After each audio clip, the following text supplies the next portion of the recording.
almost a week of trial. It's like, that's a feeling you've never felt before. For the mother of a school shooter. A live look at what's ahead of the Caribbean Series at Lone Depot Park. And Super Bowl champion visits a very special fan.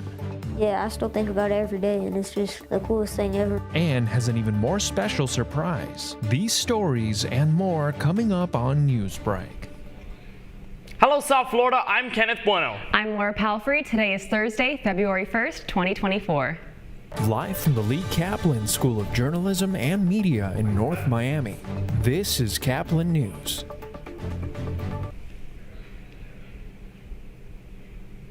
Despite the cold weather here in South Florida, things are heating up at Lone Depot Stadium in Miami. This morning, the Caribbean Series returns to Miami for the first time in over 30 years. Caplin's Anthony Cruz is live outside of Lone Depot Park to break down the first day of action. Good morning, Anthony. Thanks, Kenneth.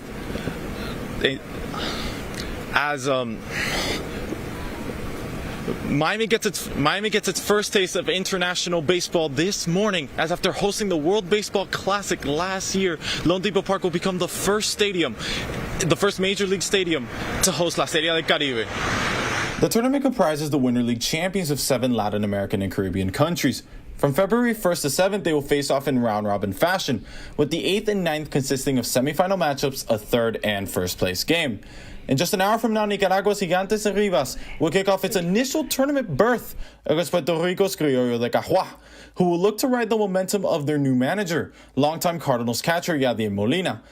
Continuing with the theme of fresh faces in the bracket, the Curaçao Suns will start the country's second run in the tournament ever at 3:30 when they take on the Mexican team of Los Naranjeros de Hermosillo, who won their record-setting 17th championship in the Mexican Pacific League this year to appear in the tournament for the first time since 2014. The night will cap off with the odds-on favorite and most dominant team in series history, Los Tigres del Licey from the Dominican Republic, who are looking to become just the third team in the tournament's history to win it back-to-back, facing Venezuela's Tiburones de Guaira, who are representing their country for the first time in 38 years, with former Marlins manager Ozzie Guillen at the helm. Don't get fooled by the tropical themes. It's still very cold out here in Miami, but that has not stopped people from piling in here to rep their country. You could watch every game right here at Lone Depot Park or live on ESPN Deportes. Live from Lone Depot Park, Caplin News. I'm Anthony Cruz. Back to you guys. A teenager is facing charges today after authorities arrested him for being a serial swatter. 17-year-old Alien Filion has been extradited to Florida from California to face charges for swatting. Seminole County authorities say Filion threatened to commit a mass shooting at a mosque last year.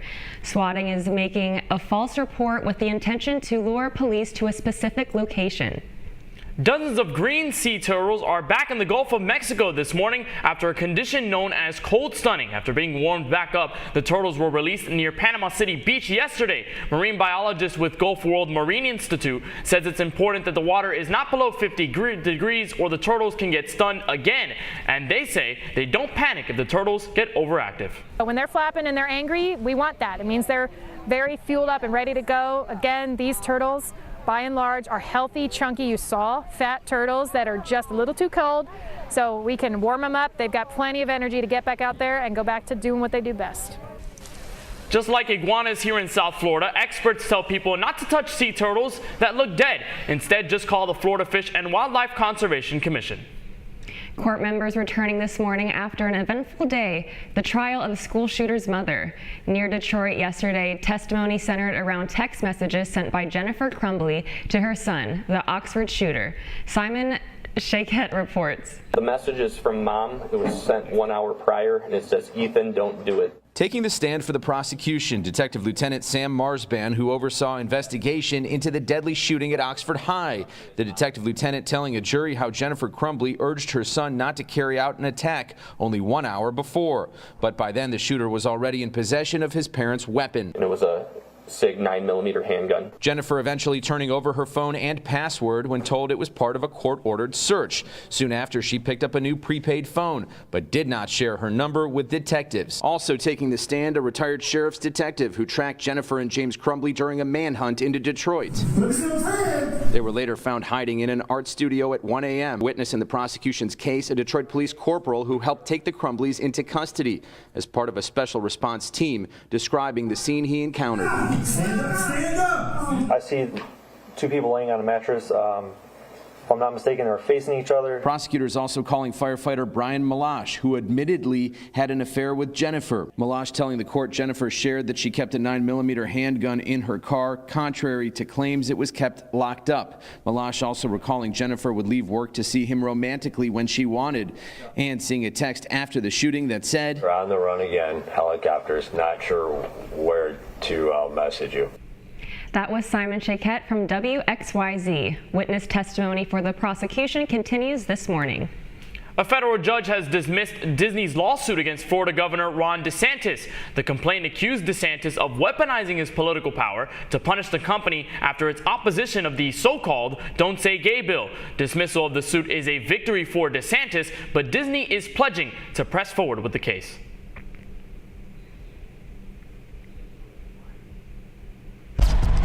When pen meets paper, danger not.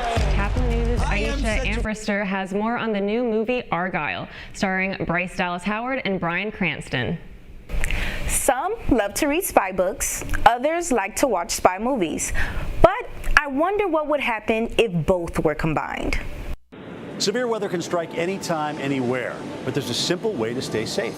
Hey, Jim Cantori here. I stay safe in dangerous weather by planning ahead. Argylle series, Ellie Conway! I am such a fan. Oh yeah? What is it you do? Espionage. Would you sign my book? Here we go. Bryce Dallas Howard gets a shock from Sam Rockwell in Argylle, the latest action thriller from director Matthew Vaughn. You're a goddamn fortune teller, Ellie. What you wrote in your new book actually happened, and you kicked a hornet's nest you didn't even know existed. There were many reasons why I wanted to do Argylle, working with Matthew Vaughn, playing the character of Ellie Conway, this incredible, insane, stacked cast. That cast includes Henry Cavill, Ariana DeBose, John Cena, Dua Lipa, Samuel L. Jackson, Catherine O'Hara, and Bryan Cranston, who praised Vaughn for soliciting input from his actors. I want all assets on them now. I need her to write the next chapter. You have actors that come up with ideas that can stretch and move something, and you really want a director who can pivot with that and go, oh, I love that, I love that. If someone told me when I was 18, one day you're going to be A, a film director, but B, a film director directing these type of actors, I would have gone, you're nuts. So I feel blessed. There's a lot more to the twisted plot, but if we told you, we'd have to, Everybody's like, there's so much that goes on in the movie you can't give away. That lets audiences know that we got a whole lot of movie left. So you want to go to the theaters to see Argylle, to see all the twists, the turns, and the incredibly immersive world that Matthew Vaughn's created. What happens next? It's called a cliffhanger, Mother. Ellie, it's called a cop-out. Argylle officially premieres tomorrow, but you can see it as early as this evening by checking your local South Florida theaters. In the control room, Aisha Ambrister, Caplin News. The Heat looking to snap a losing streak against the Kings. That's still ahead, and so is this story. I just feel super awesome that it's obviously a one-in-a-lifetime experience and that we can all actually do it together. A gift gets doubled by an MVP. Newsbreak will be back in 2 minutes. Severe weather can strike anytime, anywhere, but there's a simple way to stay safe. Hey, Jim Cantori here. I stay safe in dangerous weather by planning ahead. You can stay safe too with a few easy steps. Build an inexpensive kit with supplies for your family's needs. Write down important information like phone numbers and medications. Always talk with your family, and remember any pets in your planning. Be ready, be safe. Start your plan today at ready.gov/plan.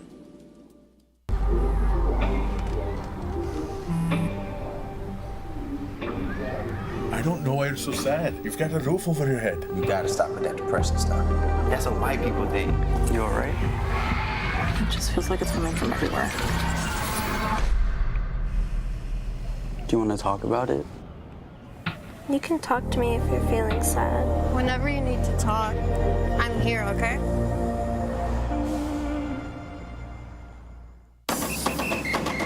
If you're buzzed and doing this,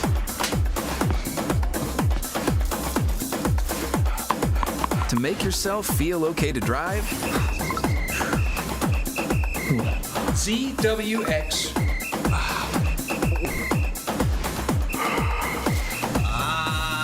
you're not okay to drive.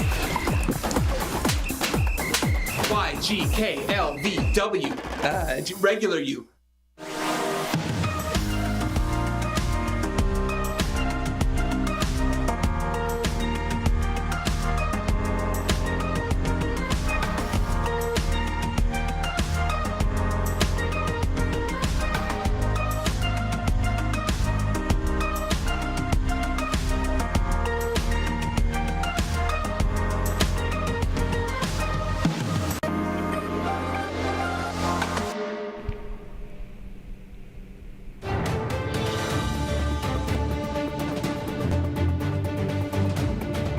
A completed pass from an MVP quarterback to a really deserving fan. That teen from Missouri got a big game surprise that he will never forget. As KMBC's Alan Shope reports, he got 2 tickets back in December from none other than Chiefs quarterback Patrick Mahomes. Yeah, I still think about it every day, and it's just the coolest thing ever. No kidding, my man. What's up? Patrick Mahomes showing up and handing you Super Bowl tickets. Even when I got the tickets at first, we still weren't even going to get in the playoffs at that point. But the Chiefs turned it on, and Isaac, knowing he was going to the Super Bowl, has been on edge for 3 weeks, pulling for the Chiefs to get there. First one, I was like, okay, and then whenever we won that second one, I'm like, we're 1 game away, and then once we won a couple days ago, that was just insane. What's more insane is this 13-year-old 8th grader from Lee Summit had only been to 1 Chiefs preseason game in his life, so it's his first real Chiefs game, and it's a Super Bowl. Obviously, since the Chiefs are there, it just made the whole experience 10 times better. You know, we're not going to get yelled at because we're wearing Chiefs gear or anything, and that we actually get to watch our team play. Isaac's family had 2 tickets to the Super Bowl, and it was kind of a tough decision for him to decide who was going to watch the game with him. But then last week, something special happened. Our church actually surprised us with 2 more tickets, and so then now all 4 of us are able to go. This might be the best story of the week. It just feels super awesome that it's obviously a one-in-a-lifetime experience and that we can all actually do it together.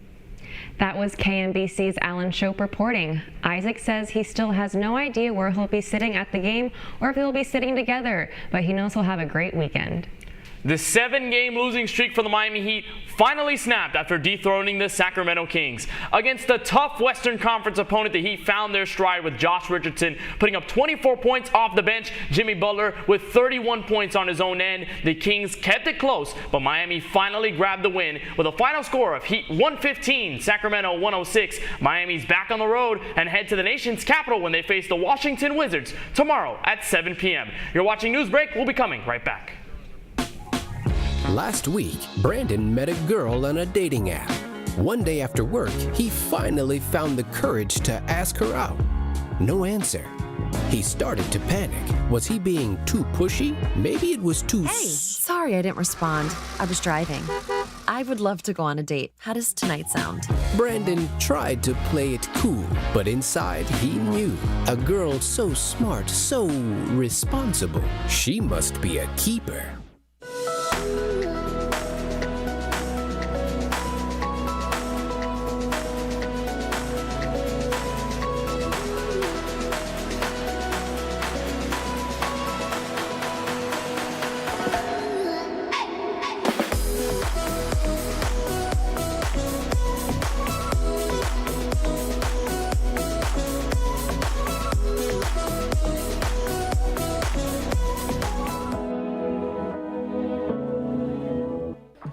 How do you know when you've made the right decision?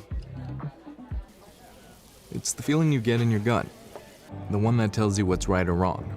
It's the one that says, sure, I can have a drink.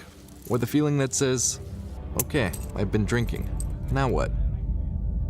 It's the voice inside you that says, I'm buzzed. Better leave the car when it's time to go. Plan ahead. Catch a sober ride.